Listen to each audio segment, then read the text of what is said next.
muy ñun suñu rapport yu ñu war a am ak li ñu tuddee ay jikko ay vertu li ñu tuddee ay valeurs parce que bu ñu fàtte mu ko ne bi gayndey Sénégal yi gagné Coupe d'Afrique bii ñu weesu ba ñibbi fii ci Sénégal bi président Macky Sall yëkkatee ku ci nekk ci ñoom mu jox la 50 millions may la ñaari kër Sénégalais yëpp dañ ne mérito nañ ko parce que ñoo gagné coupe bi waaye tamit yokk ci ne mérito nañ ko parce que gaynde yi dañoo wane jom dañoo wane fit dañoo wane ngor mais li xew nii ci réew mi quelque part dafa mel ne ñun dañ ci gaynde yi rek wala bokk ci ñu armée bi wala ñu mel noonu en tout cas la ñu war a xaar ngor la ñu war a xaar fit la ñu war a xaar jom li tax ma wax ko mooy dañu am benn classe politique boo xam ne bés bu yàlla sàkk ñu poser ay actes yu doy waar yoo xam ne finalement da nga naan ñii est-ce que ñoom li ñuy bëgg Sénégalais yi dem fa parce que Sénégal du développer mukk du jëm mukk kanam tant que ku ci nekk ci ñun jàppul ne responsabilité bi nekk ci ndodd kenn ku mënti doon mooy def la nga war a def ca fa nga ne mais malheureusement li ñu gis ci suñu classe politique bi depuis yàgg na fi nag mais depuis fan yi moom dafa mel ne ñoom li ñu doon wax Sénégalais yi il y a quelques jours naan nañu sargal suñu gaynde yi parce que dañoo am jom dañoo am fit dañoo am ngor dañoo défendre seen dignité ba indi coupe bi dafa mel ne ñoom boolewuñ ci seen bopp ñoom classe politique boobu la ndaxte ku gis acte bii nga xam ne moom la Bamba Fall posé muy maire Médina man bokkoon naa ci ne Bamba Fall jëraluma di perdre sama temps mais su fekkee ne mbir moomu dafa mêler Bamba Fall ak le président de la République la première institution du pays faaw mu neex ñi mu naqariñu su fekkee taskatu xibaar nga observateur nga analyste nga faaw nga taxaw xool mbir yooyu la li waa ji doon wax démb comment on a fait pour en arriver à ça pour ñu comprendre un peu parce que ñu bari dañoo jàpp ne way mbiru politique la mook trahison ñoo ànd mbiru politique la nangam ak nangam mais il faut ñu comprendre mbir mi fan la jóge pour mën a expliquer li nga xam ne moom laa bëgg a jàngat ci acte bi Bamba Fall posé ak le président de la République parce que bu ñu wax Bamba Fall rek yam ca il faut ñu tudd également Macky Sall mi nga xam ne bu lii amee c'est parce que moom moo ko encouragé bu doon làmb tey dama naan moom mooy promoteur de lutte bi moom mooy Gaston Mbengue wala Luc Nicolaï bu ñu demee jéem a xool le 5 mars 2016 pourquoi ma déparé ci date boobu 5 mars 2016 5 mars 2016 ku fàttaliku ñi ngi nekkoon ci jëm ci ay référendum jamono jooju dañ doon wax ne ñi féete ci pouvoir bi ànd ak président Macky Sall dañoo woote pour ñu woote oui ci référendum boobu am ñoo xam ne dañoo fare ci kujje gi ne ñoom dañuy voté non ak ñu bari ci ñoom amoon na ci ay imam amoon na ci ay personnalité de la société civile coowal góor jigéen li ñuy tudd sax ñu bari ne nañ foofu la déparé woon parce que ba ñu voté référendum am na ñu waxoon ne ci lañ ko dëxëñaale te buñ ci deful ndànk fii la ñu nar a indi te indi nañu fa effectivement alors li tax ma taxaw ci mars 2016 boobu mooy ci biir parti bii di parti socialiste dafa amoon ñaari camp benn camp bi Ousmane Tanor Dieng yàlla na ko yàlla yërëm te xaare ko àjjana moom moo ko incarné woon àndoon ak camp wu président Macky Sall moom Ousmane Tanor Dieng waxoon ne dafay woo parti socialiste pour ñu woote oui ci même parti bi ñoom Khalifa Ababacar Sall ak ñeneen ñu mu àndaloon ñu bari ne dañuy woo parti bi pour mu voter non ci la ñu acculé Ousmane Tanor Dieng ba mu wootee benn bureau politique bu parti socialiste bureau politique boobu mi ngi amoon ci le 5 mars 2016 le 5 mars 2016 boobu bu bureau politique bi amee Ousmane Tanor Dieng dafa ñëw dugg ci salle bi toog Khalifa Ababacar Sall ñëw yeneen responsable parti ñëw am ci waa parti socialiste ñu jóg forcer bunt yi ne dañuy dugg mu am benn jàppante ak benn xeex bu am seen biir ñu toj fa ay vitres génne fa ay armes blanches am na sax ay responsable PS yoo xam ne ci lañ leen toroxal bu méttee métti bokkoon na ci Serigne Mbaye Thiam ministre bokkoon na ci Cheikh Seck député di maire Ndindi su ma juumul bokkoon na ci Mamadou Wane di responsable parti socialiste dëkk fii ci Parcelles Assainies bokkoon na ci également Ablaye Wilane mi nga xam ne moo yor kàddu parti bi xëpp leen ndox xëpp leen suuf xotti seen yére et tout bi loolu amee le parti socialiste dañu porter plainte au niveau de la division des investigations criminelles bi ñu porté plainte tout de suite enquêtes yi ciblé camp wu Khalifa Sall alkaati yooyu nekk ci dig ci jamono jooju jot nañoo déglu Birakan Ndiaye nga xam ne moom moo ne woon directeur de cabinet directeur de cabinet bu Khalifa Ababacar Sall moom moment boobu Khalifa Sall nekkoon maire Ndakaaru déglu woon nañ ci ku mel ne Pala Samb di maire Point E déglu woon nañ ci ku mel ne député Aminata Diallo déglu woon nañ ci également Ousmane Tanor Dieng ak yeneen responsable PS mais déglu woon nañ ci noo bu jar a jàpp muy Bamba Fall. Pourquoi? Parce que en janvier 2017 affaire yi mi ngi am mars 2016 janvier 2017 Bamba Fall ak juróom-ñeenti nit yu bokk ci parti socialiste alkaati yi ne leen nip bokkoon na ci Birakan Ndiaye bi ma tudd sànq bokkoon na ci Bassirou Samb dëkk fii ci Grand Yoff nekkoon chef de cabinet wu Madiop Diop Bassirou Samb sax léegi adjoint au maire la bokkoon na ci également Cheikh Tidiane Sall bokkoon na ci Malick Kébé Cheikh Tidiane Sall mi di jarbaat ci Khalifa Ababacar Sall en tout cas neveu jarbaat wala doomu magam wala doomu rakam wala doomu jigéenam en tout cas neveu la bu Khalifa Sall bokkoon na ci également benn waay bu ñuy tuddee Amath Diouf ak beneen waay bu ñuy woowee Abdoulaye Wade bokkut ak Abdoulaye Wade nag ancien président de la République Abdoulaye Wade mii ci xale Khalifa Sall yi la bokkoon ñii la alkaati yi jàpp teg leen loxo on était en janvier 2017 reyum xam nga ñooñu lu leen doon jiiñ tentative d'assassinat ñoom Bamba Fall tentative d'assassinat la leen doon jiiñ violence ak voie de fait lii mooy li alkaati yi jàppoon ne nañ ci topp ñoom Bamba Fall ñu jàpp Bamba Fall ak juróom-ñeent ci waa PS yooyu àndoon na Khalifa Sall def ci kaso bi ñu ñëw mois de mars 2017 coowal PS loolu di dox ba nekk coowal gouvernement wu Sénégal li tax moo nekk coowal gouvernement wu Sénégal mooy mars 2017 bi la ñu jàpp Khalifa Ababacar Sall boobu moom mooy maire Ndakaaru def ci kaso bi ne dañ koy jiiñ affaire détournement ci affaire caisse d'avance bi ñu jàppee wax naa ne la Bamba Fall mi ngi prison moom depuis janvier 2017 mars 2017 ñetti weer lañ ci teg janvier février mars ñu jàpp Khalifa Sall bi ñu jàppee Khalifa Sall en 2017 le 25 avril 2017 c'est important le 25 avril 2017 ñu libéré Bamba Fall bi ñu ko libéré dañ ko libéré pour raison humanitaire maanaam dañ jàpp ne Bamba dafa feebar mu doon toog prison jaar na pavillon spécial après ñu libéré ko raison humanitaire li tax date boobu jar a jàpp parce que ñu bari dañoo wax ne le 25 avril 2017 ci la Bamba Fall commencé di flirter ak le pouvoir du président Macky Sall maanaam ci lañ commencé di ngorowoo buñ ko mënee wax pour nit ñi mën a dégg li ñuy wax 25 avril 2017 boobu Khalifa Sall mi ngi biir prison moo tax ku mel ne Sa Ndiogou ak intelligence bi ko yàlla may dafay wax ne Bamba Fall moom rek moo yëgul woon ne transhumé na mais Sénégal yépp yëgoon nañ ne Bamba Fall transhumé na te effectivement le 25 avril 2017 la ñu libéré Bamba Fall bi ñu ko libéré dañ ne pour des raisons humanitaires je mets raison humanitaire entre guillemets parce que dañu waxoon ne Bamba dafa feebar ñu libéré ko am na ñu wax ne foofu le flirt bi commencé ak pouvoiru Macky Sall mais taxul Bamba Fall ne transhumé na bi ñu ñëwee février 2018 boobu ñu ngi ci procès wu Khalifa Sall wala boog ña ngay xaar Khalifa Sall procès boobu verdict bi génn Bamba Fall bul fàtte ne moment yooyu am na ay kàddu yu mu doon yëkkati di ko wax parce que am na benn waajuram bu génnoon àdduna ñu ne nijaayam la xaw ma 3 semaines après délégation gouvernement wu Sénégal conduite par Mahammed Boun Abdallah Dionne ancien premier ministre dem jaale ji Bamba Fall ñu yëkkati fa ay wax rëy moment yooyu ñi ngi doon wax ne est-ce que l'agence judiciaire de l'État dafa war a bokk ci procès bi avocat yi Khalifa Sall waxoon ne kooku wurul bokk ci procès bi parce que état wu Sénégal du victime ci procès bi Bamba Fall mii yëkkati kàddu ne agence judiciaire bu état dafa war a bokk ci procès bi yaa ngi dégg baax bi mu ko yëkkatee ñi farak Khalifa Sall commencé di dal ci kaw Bamba Fall boobu journaliste yépp yi nga xam ne ñi ngi doon dem di couvrir procès boobu mën nañ dëggal li may wax parce que Bamba Fall bu daan ñëw procès bu génnee su bëggee wax ak presse bi sax da ngay gis ay proche Khalifa Sall yu koy yuuxoo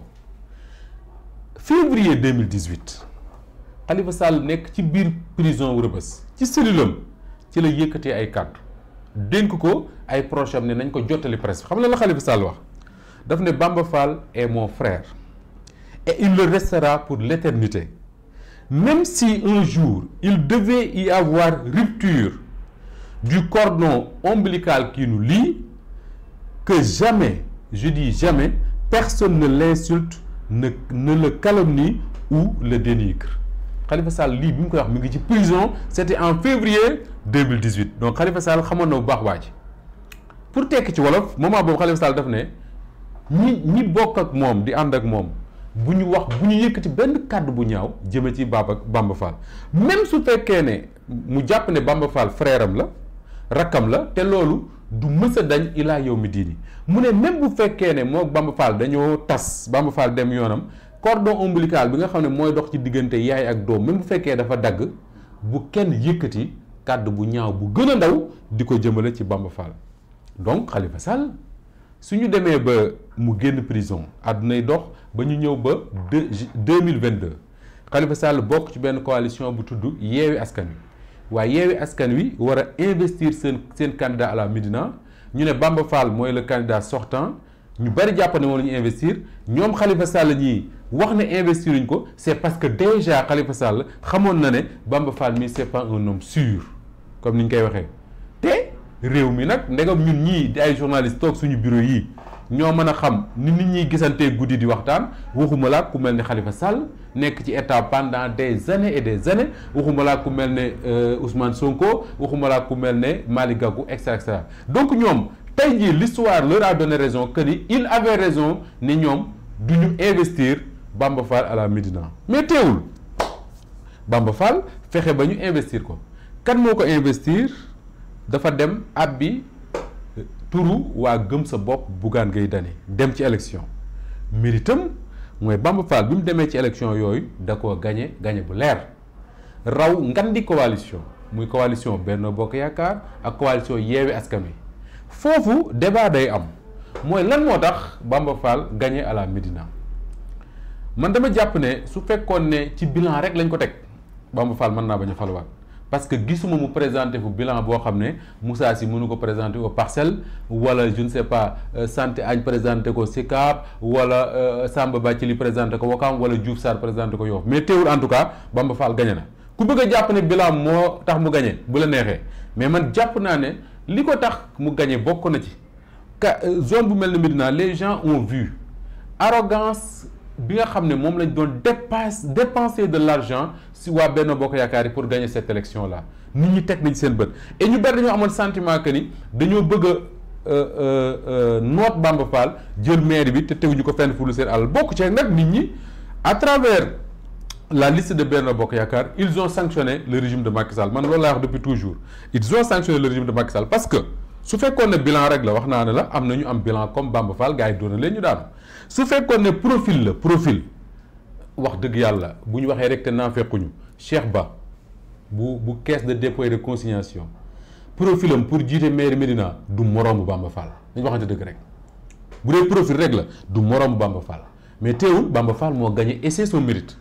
mais léegi gagné na élection yi jeex ray matagul 3 semaines Bamba Fall jël ay bagaasam ak li mu amoon yépp takk ba mu dëgër yeew ay tànkam dem jébbalu ci président Macky Sall est-ce que loolu du trahison bu ñu jëmee électeurs yi nga xam ne ñoom ñoo ko voteel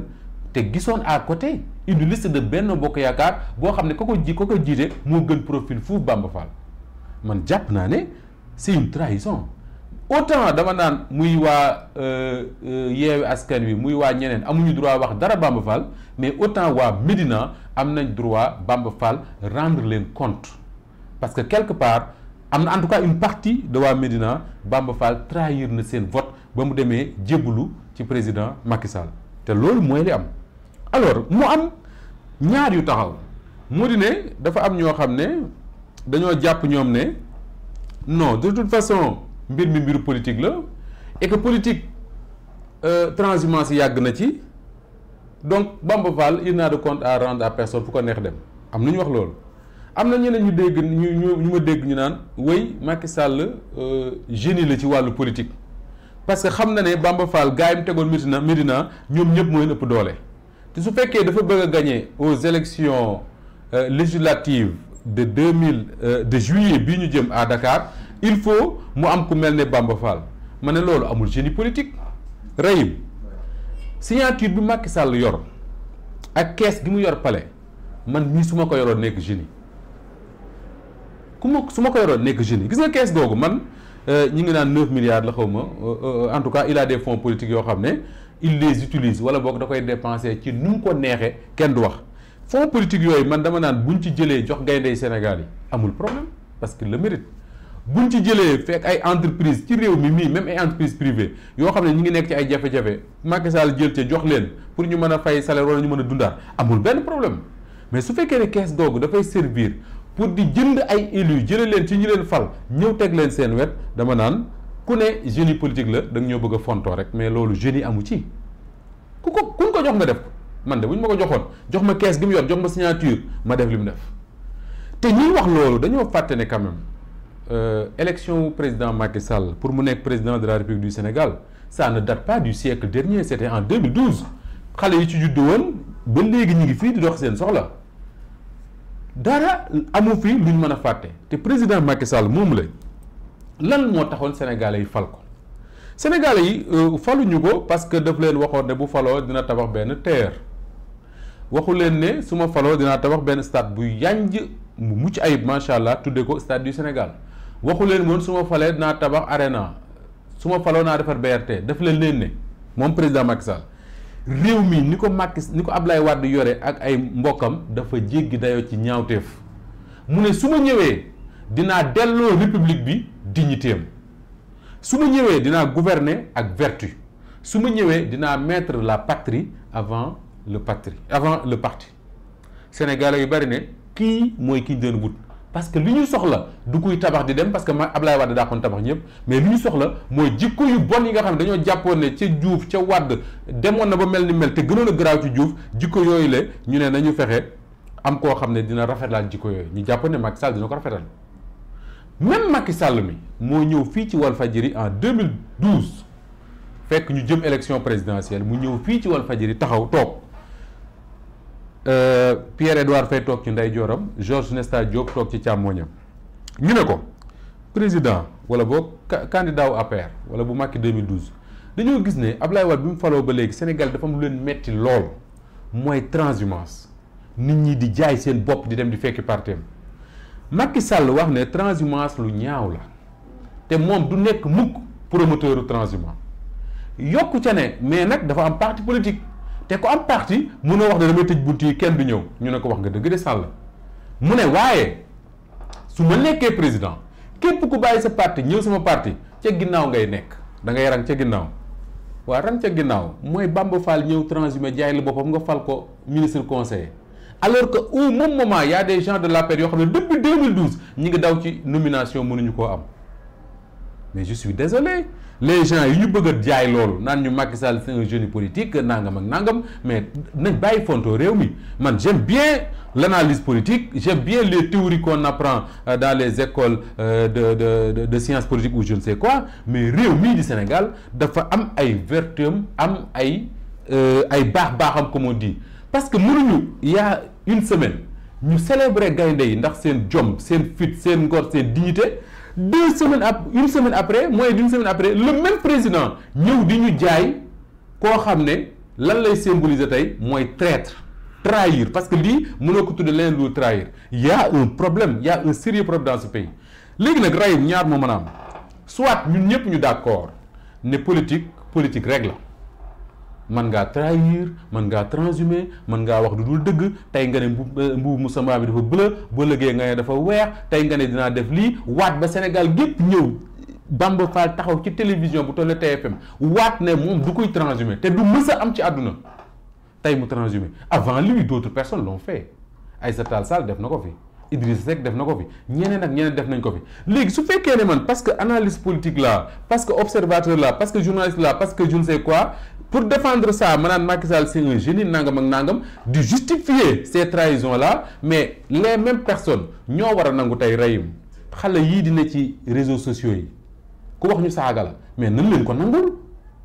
ah su fekkee ni politique amul vertu su fekkee ni politique amul morale su fekkee ni politique je sais pas moi amul looy bañ mën ngaa jaay sa bopp ku la neex mën ngaa wax tey ji boo liggéey nga wax leen muy ay kàcc ay nar yu leer nañ ñëpp xam ne kii day nar ñu toog ñun ñëpp di layam-layami naan waaw dafa lii moo gañe fii Macky Sall dafa bëgg lii dafa bëgg laa te ñun ñëpp ñu xam ne lii ñu jàkkaarlool ay kàcce ki nar kese la y a absolument rien bu ko mën a justifier mais bu fekkee ne ñun sénégalais dañoo nangu loolu ne loolu dara newu ci mais Rahim nañu am gor gu toll ne nangu ne xale yii ne ci réseaux sociaux yi di saaga les hommes politiques di saaga président di saaga ministre di saaga député di saaga keneen nañ nangu ne ñoom it ci seen droit lañ nekk. su fekkee ne làmb jamul arbitre ku wala ni ko wolof di waxee làmb golo ku jóg daanu mais aywa nañ dem y a aucun souci tey jii je suis désolé mais man mënatuma ñi nga xam ne man ñoom laa lire wala ma déglu leen ñu justifier li Bamba Fall def man mënatuma nangu di leen dégg benn xale def benn audio wala bind ci Facebook wala feneen saaga kilifa politique wala je sais pas nit ci réew mi ñu ne non pourquoi ma koy saaga politique di waroo saaga di war a wax laa ah non parce que xale yooyu li ñuy def je suis désolé de le dire comme ça mais xale encore une fois moi je justifie pas d'accord ma ci koy saaga te du ma taxaw mukk xalaatuma ko ci sama àdduna ñu may filmer ma yore caméra di saaga nit yàlla na ma ci yàlla musal su ma ko namee def yàlla na yàlla def ma bañ a wax mais bokkul ci li may te du ma ko nangu xale yi koy def amuñ ci benn droit du lu rafet du lu baax mais dama ne su fekkee ne nangul nañ ne politique mën nga trahir mën nga wax lu dul dëgg mën nga def lu la neex amul benn problème après ñu jox la benn poste nit ñi ñëw sa kër di la rangaleen jox xaalis mais nañ nangu ko ne xale yooyu également li ñuy def noonu di saaga dara new ci ah mais attends je suis désolé parce que nar yi suñu homme politique yi di nar kàcc yi ñuy kàcc sénégalais yi trahir gi ñuy trahir sénégalais yi seen milliards yi ñuy jël di ko sàcc di ko yóbbu fu leen neex ça coûte beaucoup plus cher que saaga yi xale yi saaga ci Facebook ci réseaux sociaux yi parce que gisaguma ku fi saaga ba léegi bañ ne coûté na état bi 100 francs te Bamba Fall lii mu def ñu dem ministre nommé ko ministre conseiller ça va nous coûter un salaire bu ñu koy fay te dina romb 1 million ça va nous coûter ay litres essence yu ñu koy jox ça va nous coûter je sais pas moi ay indemnité yu ñu koy fay oto bu ñu koy jox extra xale yi saaga ça ne coûte pas ça même su fekkee saaga baaxul donc il faut que réew mi Rahim c'est bien d'analyser c'est bien ñuy wax lu ñu neex c'est parfait mais nag nañu dellu à une réalité bi ñu war a dellu mooy lan mooy mënoo nangul lii kii bañal ko kii su fekkee ne nangul nañ ay kilifa ay muskàllaf ci réew mi yor ay responsabilité tey ñu wax lii ëllëg ñu wax lële te dara du leen ci fekk nañ nangul xale yi nga xam ne ñoom amuñu benn responsabilité amuñu lu dul yor seen téléphone di wax ñu saaga amul benn problème loolu mooy la réalité bi nga xam ne moo am ci réewum Sénégal mii nga xam ne ci la ñuy dund beneen bi mooy da ngay dégg ci waa APR gis naa démb le ministre Seydou Gueye ma gis ko mu dem mook Bamba Fall ñu toog kii toog fii géwél yi di leen way di leen tàccu muy justifier Bamba Fall ñëw gim ñëm ci yoon déjà moom dafa war a jàpp ne Macky Sall da leen toroxal parce que ñoom la Bamba Fall boole ñoom ñëpp duma mu toroxal leen jël Bamba Fall teg ci wetam nommé ko ministre conseiller muy benn ñaareel ba mooy Bamba Fall mii mais taxaw na fii di def allusion ci Seydou Gueye ne ministre buy tox yàmba ñëpp di dégg même Seydou Gueye mii taxaw na fii ne Bamba Fall su fekkee dafa bëgg lu salte na ñibbi Bambey ga mu dëkk parce que Médina amul lu salte mais ñooñu tey ñoom ñooy toog comme si de rien n'était di wax ju leen neex nga gis à côté ay yambar yoo xam ne xamoo lan moo nekk seen bopp ñu naan non am nañ ci droit parce que politique nangam ak nangam mais je suis désolé moo tax man j'ai bien aimé la réaction de Adama Fall bu APR c'est vrai que poste bii ñu jox Bamba Fall bu ñu ko joxoon moo man Bamba Fall foofu ca conseiller Macky Sall amul dara l'APR ne lui a rien donné te pourtant depuis le début il est avec le président Macky Sall mais boo ko déggee wax da ngay xam ne li tubaab di wax la coupe est pleine c'est-à-dire que xol bi fees na bu mënatu koo téye mu ne ñoom mënatuñu nangu Macky Sall di continuer di leen humilier parce que Macky Sall bi muy ànd ak ñoom man Macky Sall c'est le seul leader politique au Sénégal Rahim boo xam ne yàlla def na ànd naa ak moom au moins ñetti yoon wër Sénégal ànd naa ak moom séjour lu mat ñaari fan Fuuta dëkk bu nañu dem fa